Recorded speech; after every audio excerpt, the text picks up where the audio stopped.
Millions of years ago, this island, Madagascar, split off from Africa. Since then, the animals and plants have taken off on a bizarre and incredible evolutionary journey. I'm Art Wolf, exploring wild Madagascar. Join me on Travels to the Edge.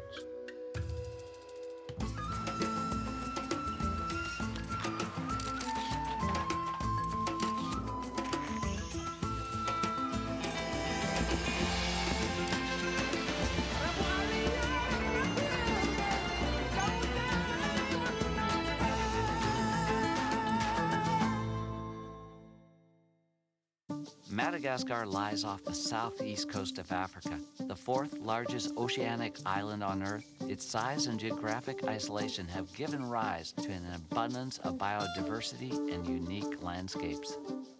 It's home to 5% of all the world's plants and animals, over 200,000 species. And 80% of those species are unique to Madagascar. But while Madagascar is one of the world's largest islands, it is densely populated by its Malagasy people. Most of them are farmers, and as a result, 90% of the island's original habitat has been lost to agriculture. The places that remain intact in Madagascar are really there simply because they're so difficult to get to. The terrain and distances are great, and that is quite honestly why they still exist.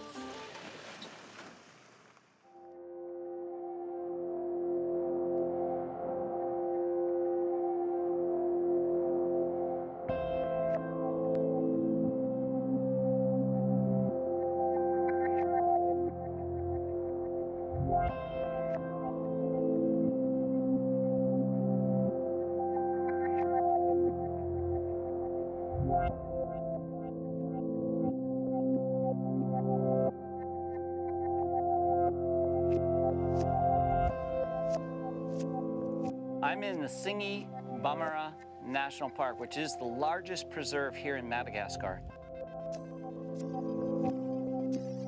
The Tsingy looks like this jagged matrix of pinnacles and mountains that are rising into the sky.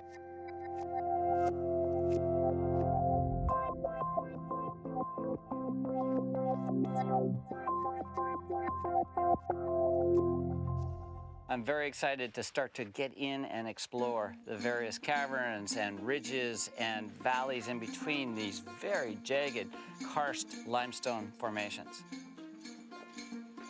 The Tsingy is a national park here in Madagascar, and so when you enter this landscape, you're required to have a guide. This is an amazing labyrinth of deep passageways and narrow canyons. And all along the way, there's roots that reach down from trees 200 feet above that get all the way down here into the deepest recesses where the water collects. The environment of the Tsingy is a real challenge, not only to move through and negotiate these jagged, razor-sharp pinnacles or rocks, but just to get a photograph is a real challenge.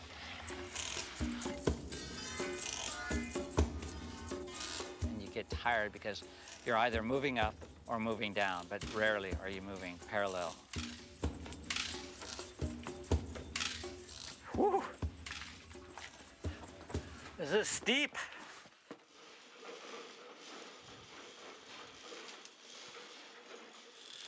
Okay, crossing a 200-foot chasm above rock, razor rock. Oh yeah.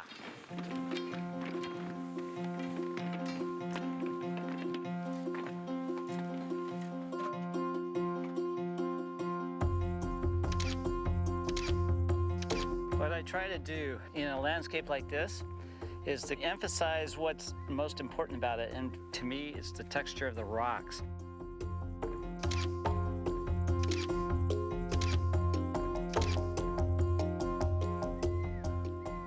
This is truly a unique landscape here in Madagascar, and yet Madagascar itself is a vast island of unique phenomenon.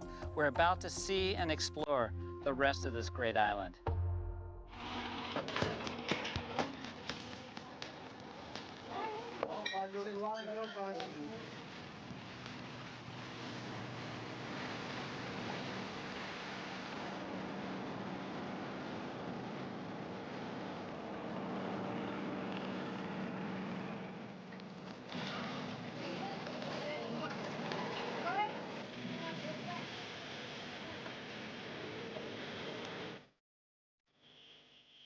We're heading to a remote reserve, one of the few remaining patches of original rainforest on this environmentally challenged island.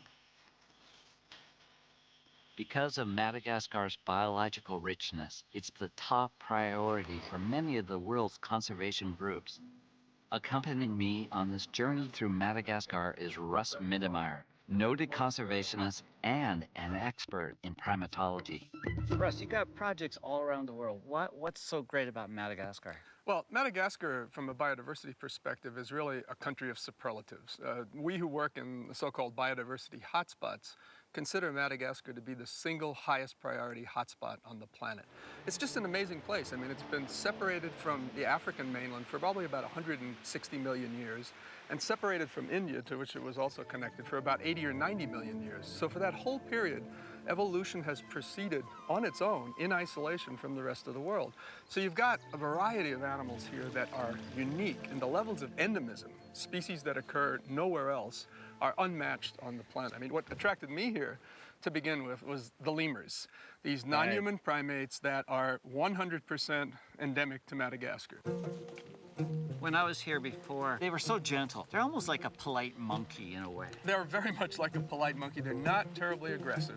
You can get quite close to them. When you're walking through a forest like this, looking for lemurs, do you hear them first or see movement or what's? I would say about 70, 80% of the time you hear them.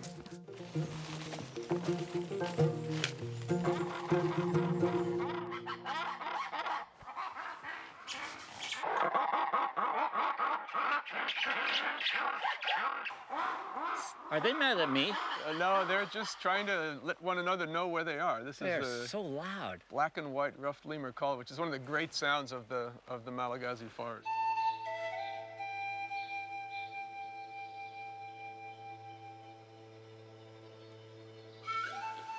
I've got two ruffed lemurs curled up on this branch, high up in the forest canopy.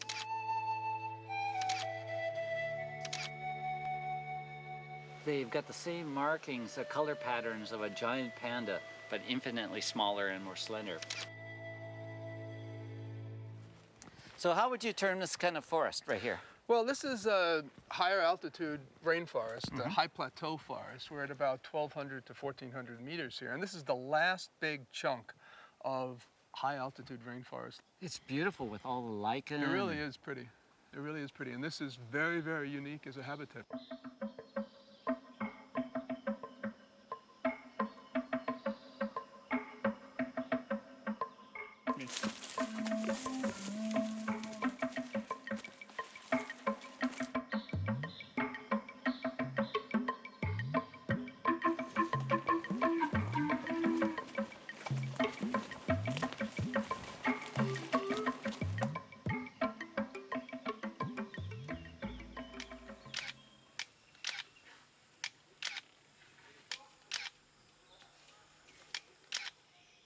I'm photographing one of the most unique animals in all of Madagascar. It's called the leaf-tailed gecko, and they rely almost entirely on their ability to blend in on the trunks of these rainforest trees.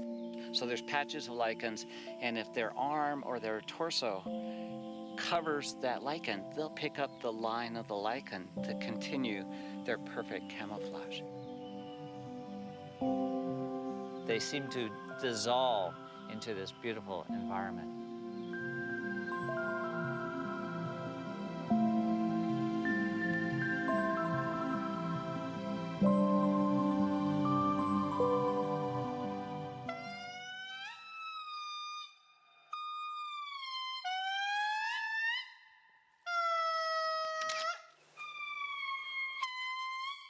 Right now I'm photographing the largest of the lemurs, the Intri, and he's just in the open.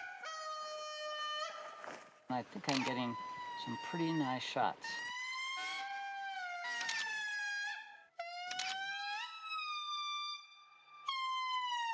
It's a very special opportunity to be able to see these Indris because, in fact, they cannot be kept in captivity. They've never been successfully kept in captivity. So if you want to see them, you got to come to Madagascar. So I got a beautiful call.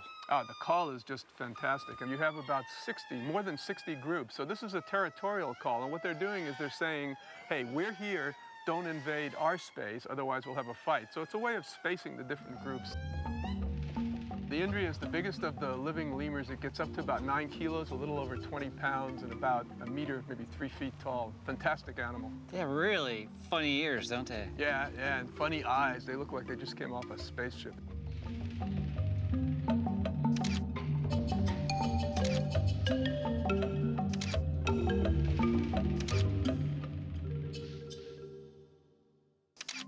Well, I love photographing any animal that's got such strong colors and patterns. I love the lines and then the spots and more lines. And towards its head, it actually starts to turn green and red. Yeah, this is one of my favorites, if not my favorite chameleon, this little high-altitude Furcifer campani chameleon. And to me, it looks like an Aboriginal dot painting. I think it's just fabulous. As amazing as it is, it's just one example of the spectacular diversity of chameleons that you have here in Madagascar. More than 60 species, more species of chameleons than in any other country. So it's again, one of these wonderful flagship groups like the lemurs that really make Madagascar what it is. I love photographing chameleons. They're so strange. They're the animal that seems to be made up of parts from all sorts of other animals.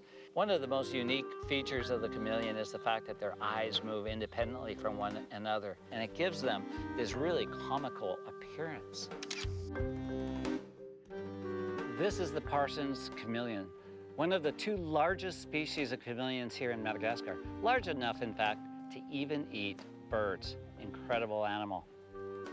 And you can see how slow this animal moves. And it's a strategy not only enabling it to catch its prey, but to escape predation by birds of prey and other animals that might, in fact, zero in on these creatures. They're an extraordinary animal, a reptile with personality.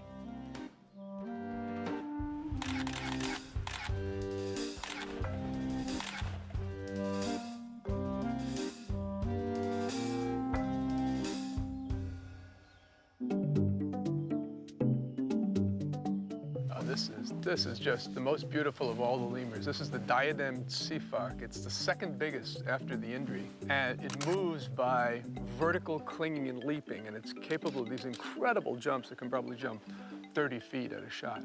It's really got a lot of colors to it. Yeah, it's fantastic.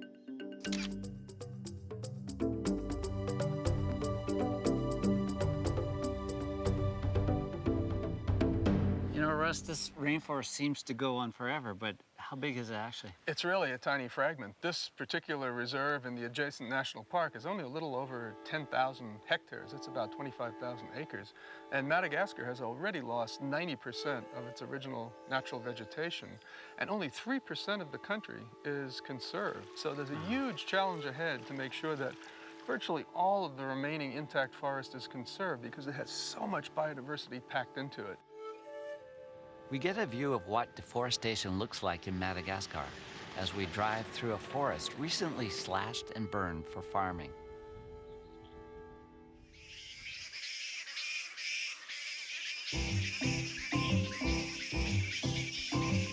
I love those serendipitous moments when you get unexpected photographic opportunities. This is amazing. This tamarind tree behind me is literally full of giant fruit bats with wingspans up to 3 feet. It's very cool. I've never photographed fruit bats like this before. I'm getting a really nice shot right now of a single bat hanging, and the sun is just catching his eyes in a very nice way. And it's beautiful. It looks happy, sitting there in the breeze and looking straight at me. Not a bad shot for an upside-down bat. The fruit bats are known also as flying foxes because they really do look like foxes with big wings. Right as the sun will set now, they all take to the air. And when they fly overhead, the sun backlights through their wings.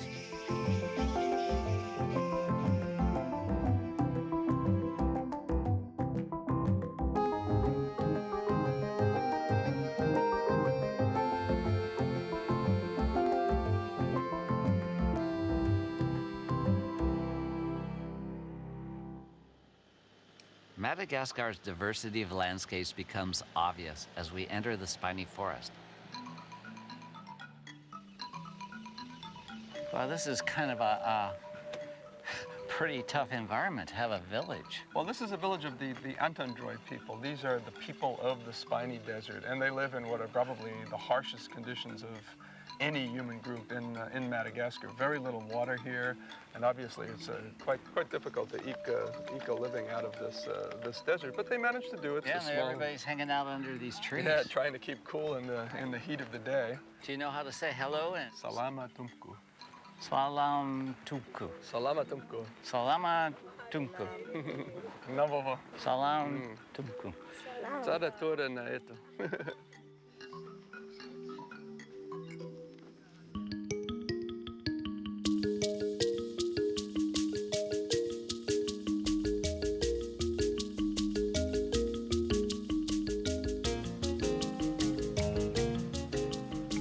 So the spiny forest is really relegated to the south and the west part of Madagascar, right? Yeah, it's basically in the southern part of the country, and this region is really very, very special because of the plant species that are found here, 95% of the species and 45% of the plant genera are endemic, not just to Madagascar, but to this region alone. Walking through the spiny forest is a real treat simply because virtually every plant and tree is unknown to me. They look like cactus, but they're not. They're very pointed and prickly, and yet there's this sublime beauty to the place. It's like a prehistoric garden.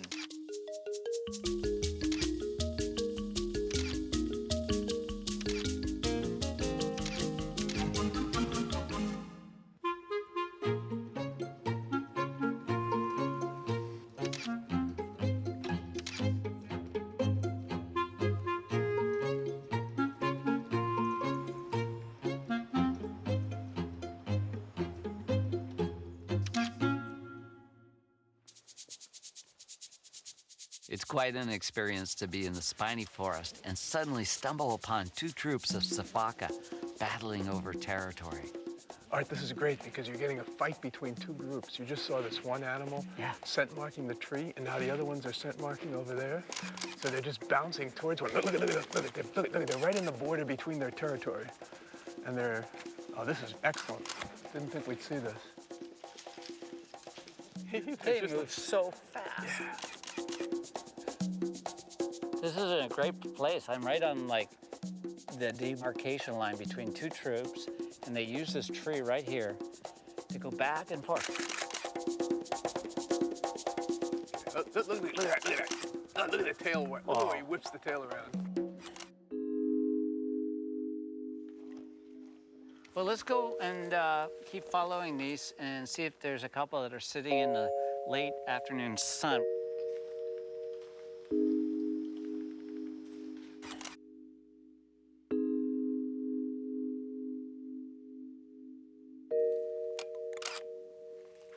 Got a great shot right now, right at the end of the day. The sun has set.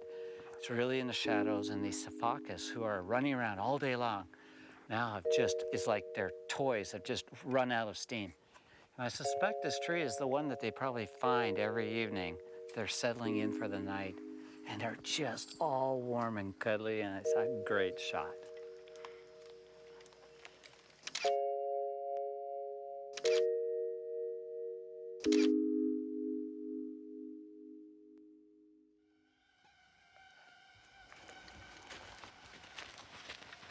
Half the lemurs in Madagascar are nocturnal, so you gotta go out at night if you want to find them. Just starting to come out.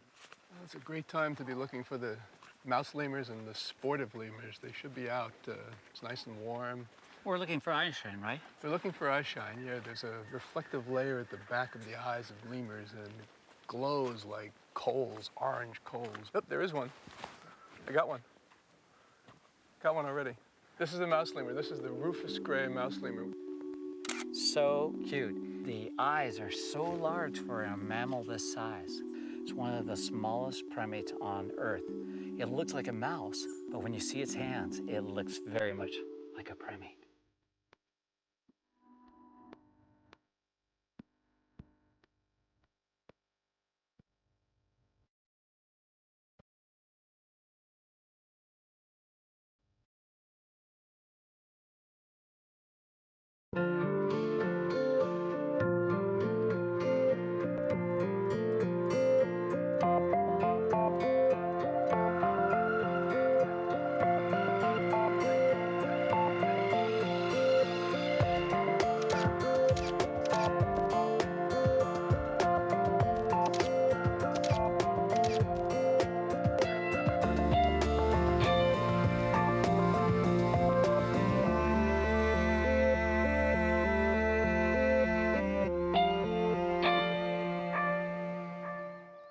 These are magnificent trees. These baobabs are up to 1,200 years old. From a distance, they look like cartoon caricatures of trees, but when you get up close to them, they overwhelm you with their sheer size. And they're literally water tanks. They retain water that enable them to survive through the long dry season. And they're great subjects to photograph. They're almost like upside down trees with the trunks and the roots reaching into the air. People are drawn towards simple forms in nature, and they don't get much simpler than the baobab. They almost look like children's drawings.